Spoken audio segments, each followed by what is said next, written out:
Today we'll be making creme brulee. We want to start off with heavy cream. So I have 12 ounces of heavy cream. And I'm going to also put in some vanilla paste. So I want to make sure I get all of the cream out of my container. My heat is off at the moment. I will be turning it on low.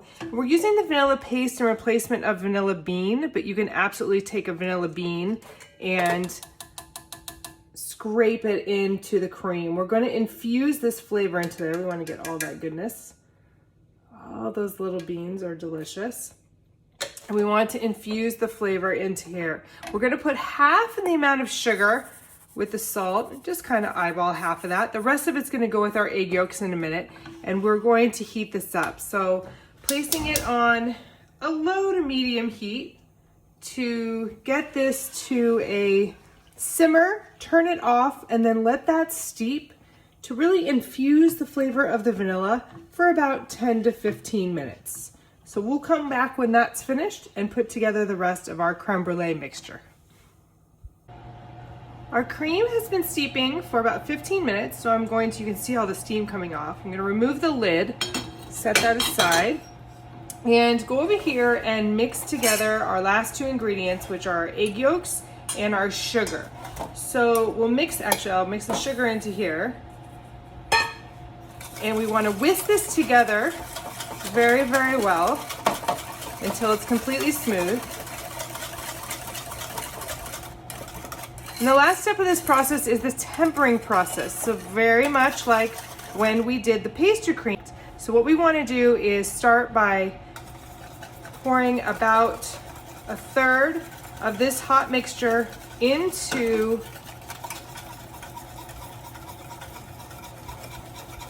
here. Just turning this heat on again, just to bring it back to a simmer. And then turning the heat off and mixing that together. So again, we're trying not to cook the eggs at this point because that will be done in this recipe inside of the oven. So we want to bring that just to temperature, and then we will temper the rest of the eggs. You can see it's just starting to simmer in the center. I'm going to turn this off. Add in a little bit more of my cream mixture to my eggs.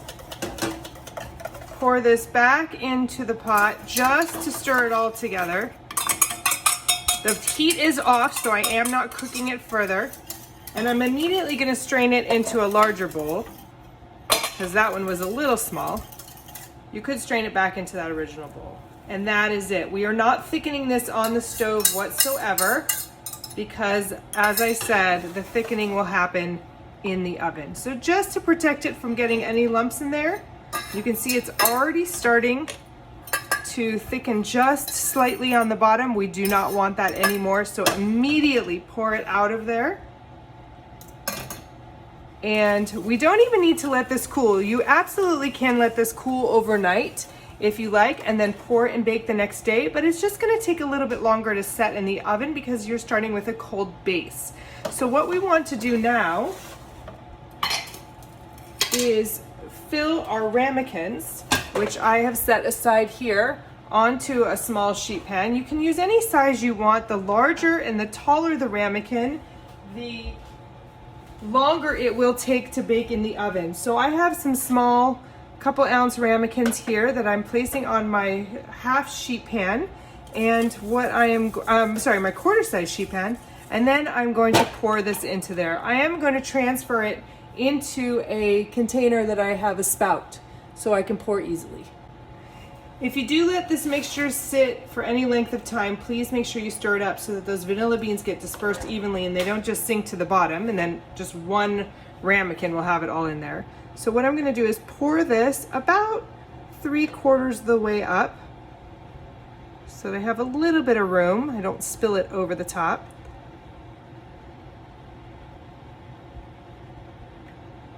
This makes it easier to pour when you do have a pour spout. And like I said, you can go directly into the oven with this. It does not need to chill by any means. There we go. And then what I want to do is go ahead and pour some water into there. I have these ramekins placed directly above my oven, so I don't have a far distance to travel. And so therefore I'm going to actually pour the water in right now. And the best way to do that is just remove one of the ramekins and pour the water in about halfway up the sides. Now, if you're using a deeper container, you might want to think about using more of a roasting pan or a hotel pan to bake these in. But because these are fairly shallow, I'm going to place them in my sheet pan and place that one back in there. Therefore, I don't run the risk of getting any water inside. So we don't want it to go too high, but about halfway up the sides. So that looks about right. So what you're trying to do is, again, maintain that temperature control in there and not overcook these creme brulee. If you happen to have little bubbles, there's also a trick that we can use using our torch. So I'm going to very gently turn my torch on low and very quickly get rid of those little bubbles. Super fast, and it does the trick extremely well. And now I have a completely smooth, solid surface. These are gonna get baked until they're set, approximately 45 minutes in a 300-degree oven. I do not have it on convection. I have a regular bake, so it's as gentle as possible. Now, this could vary in your oven, depending on your oven style, so please make sure that when you check it, you jiggle to see if it's moving. If it's doing anything like that, it needs a lot more time. So we'll check it in about 40 minutes. I'll check it so that you can see where we're at. I'm placing this in the middle rack of my oven with my water bath, and we'll check it soon. It's been about 40 minutes, and I'm going to open the oven and pull out my creme brulee. And I want you to check closely to see how it jiggles when I shake the individual ramekin. There isn't really a jiggle, and when it is, it's all as one. It doesn't jiggle independently in the center. See that?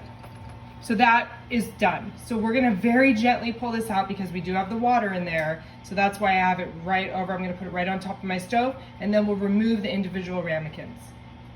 So however you feel that you're comfortable doing this, you can let it cool for a little while and move it with your hands, or you can very gently move it with a tongs.